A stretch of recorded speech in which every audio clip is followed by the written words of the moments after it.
This is the Media Police Post broadcasting from the Fort Hall School of Government. In this show, we police the state of truth in the Republic. And because truth is communicated to us by journalists and analysts, we have made it our civic duty at the Fort Hall School of Government to put it to the test. We advance from two confirmed truths about the media. One, and according to Roger Stone, the media is either lazy or evil, and for the most part, it is both evil and lazy. That is why the truth, their truth, must be put to a test. Two, that journalism is verified gossip. In fact, what is presented to us as news analysis is gossip that has been verified by journalists. This gossip has to be ground-truthed.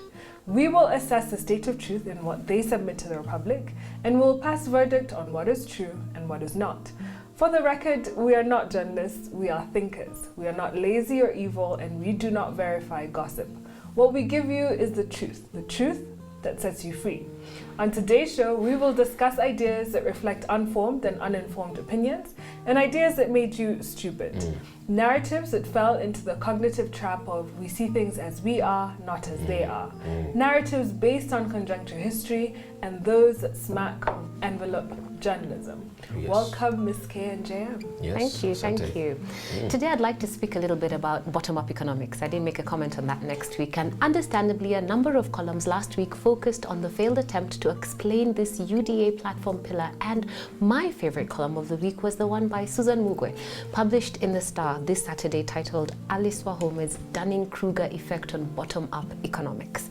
Now, according to Ms. Mugwe, last week we witnessed the Dunning-Kruger effect in the nation as UDA-affiliated supporters made feeble attempts to describe what the bottom-up economic model meant.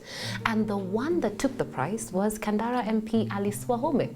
The Dunning-Kruger effect is a type of cognitive bias in which people believe that they are smarter and more capable than they really are. A person, say Alice Wahome, with limited knowledge or competence in a given intellectual domain, say economics, is unable to recognize her own incompetence. People suffering from the Dunning-Kruger effect greatly overestimate their own knowledge and feel confident that they are actually competent. And what is worse is that those with the least ability are often the most likely to overrate their skills to the greatest extent. According to Ms. Mugwe, upon examination of Alice Wahome's explanations, it was clear that she was way out of her depth on this domain. Ms. Mugwe continues to say that Alice Wahome is an adept politician, a political pundit, and a lawyer, and the pressure to appear knowledgeable in defense of this economic model based on her other competencies made her grossly overestimate her ability to describe bottom-up economics. Ms. Mugwe ends her column with a submission from Donald Rumsfeld, a submission that is a favorite here at the Fort Hall School of Government, so much so that I may be so bold as to say she borrowed it from us. It's the most famous statement made by Donald Rumsfeld while he was serving as the Defense Secretary to George W. Bush. This is what Rumsfeld said. There are no knowns. These are the things that we know that we know. There are known unknowns. These are the things that we know that we don't know. There are unknown unknowns. These are the things that we don't know that we don't know. She ends her submission there, but I'd like to add one final thing. It was coined by Rumsfeld himself when he reviewed his thoughts with the benefit of hindsight, and he calls it the unknown known. He defines this as the things that we think we know, but it turns out we do not know. In my view, these are the things that make us susceptible to the Dunning-Kruger effect. This submission that we know, yet we really don't know. And there is virtue in intellectual humility. That's the ability to recognize the things that we violently believe in might be wrong. But we here at the Fort Hall School of Government are right, and if you want to know what bottom-up is, I'd suggest you watch Damaging Ignorance. There you go. Tell that to the Hustler Nation. That's right. So Professor Makau Mutua made a commentary in Sunday's Nation. In it, he said that William Ruto's past is prologue. He tells us, and I tend to agree, that the past is the best predictor of the future. Villains don't suddenly turn into saints. One who's been ruthless before is likely to be ruthless in the future. Professor Mutua points us to 4 instances in Ruto's political past as predictors of his future. One is his stint in Youth for KANU 92, who Prof says his main purpose was to stop multipartism and entrench the Moi Kanu's brutal dictatorship. 2, that Mr. Ruto needs to explain to Kenyans why he opposed the 2010 constitution. He must restate for us and justify why he led the No campaign. He goes on to add to that this is very urgent because lately he's become the biggest defender of the 2010 constitution. What has been his Saul to Paul constitutional moment? Such a gargantuan intellectual somersault can hide hypocrisy and a dictator within, Professor Wakau tells us. 3, Mr. Ruto must come clean on what he knows or did, if anything, to sabotage his own case on charges of crimes against humanity at the ICC. 4th, Mr. Ruto has been linked to many corruption scandals, but has never been found liable except for the Muteshi land case. These are serious Chapter 6 legal matters, we are told, which could disqualify him from public office. Professor Mutoa ends with a series of questions. They go, if Mr. Ruto is to become president, we must know him. Will he abolish term limits or declare himself a Putin? Will he rule with an iron fist, suppress all rights, and exile en masse real and perceived opponents? The above sparked a thought. As the political climate stands right now, Mr. Ruto is the incumbent to beat. But winning an election as a challenger is not impossible. Challengers must have a chance to beat Mr. Ruto if they concentrate and direct their mass or strength at Mr. Ruto's weaknesses, or even by attacking a perceived strength. This will have the effect of putting the incumbent on edge. So this has been demonstrated recently by the dismantling of this bottom-up economics model. Mr. Ruto has been touting it, and this is called the pincer strategy, where Mr. Ruto has taken a major stance and then the challengers have surrounded him with the negative consequences of that stance. In this case, a critique of the bottom-up approach. Moving forward, the strategy is simple. The pincer, when performed correctly, essentially can stop forward enemy movement. So surround Mr. Ruto and don't let him move out from his position. From ICC to his stance on the constitution to corruption, hold him to account. Oh yes. I do agree with you. We must know him if he is to be one of our main candidates. There you go. Yeah.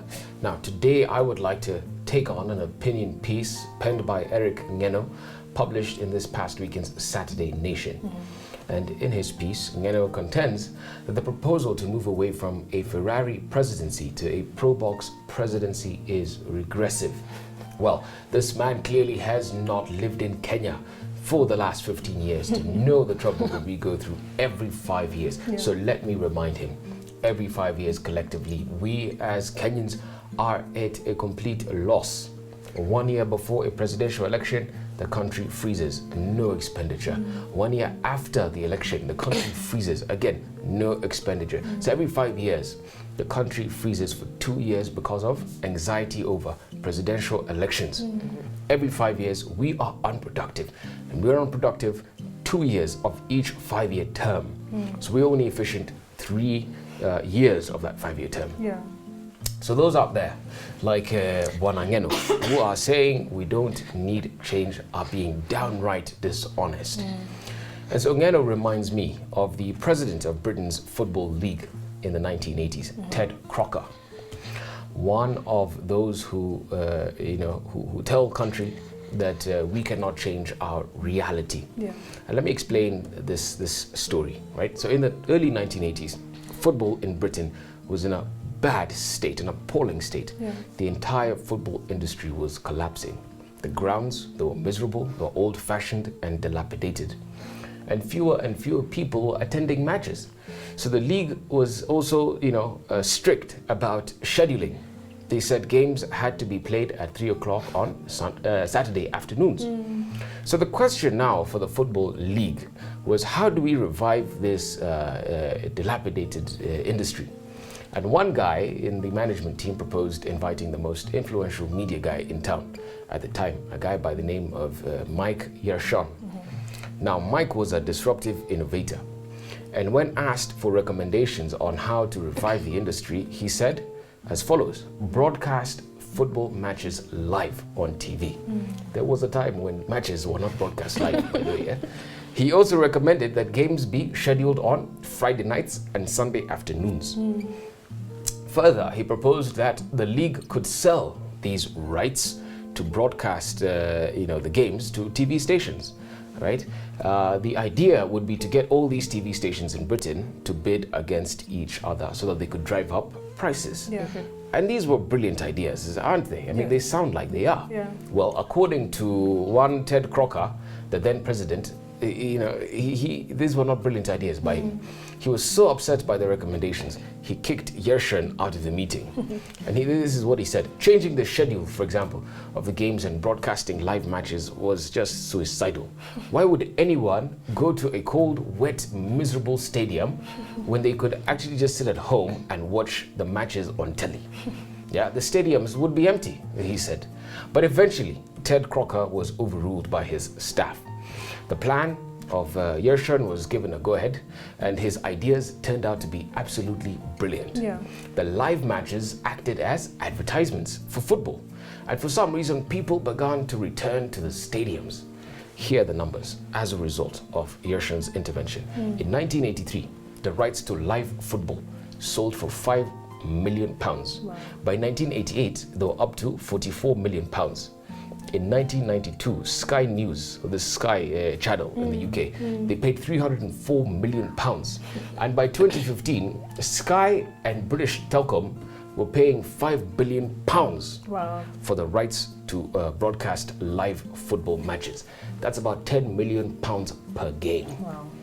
So football grounds, are now packed. Season tickets are the only way to get in. And usually there's a waiting list for a whole 2-3 years for season tickets. And today football is the biggest, richest game in the United Kingdom and the world over. Why? Because Mike Yershon did what he was told he could not do, what he was told he wasn't allowed to do. And that's the same case with us as a country in light of BBI, in light of reggae. Yeah. We're being held back by all these people who are saying it can't be done, it shouldn't be done, but they're doing it, just for selfish reasons. But if and when we do it, and we will, then it'll turn a whole new chapter for Kenya as we go forward. Yeah, so reggae continues. Must continue. Reggae must continue. So thank you for joining us on the Media Police Post. We've put you on notice, the public and the fourth estate. See you next Monday.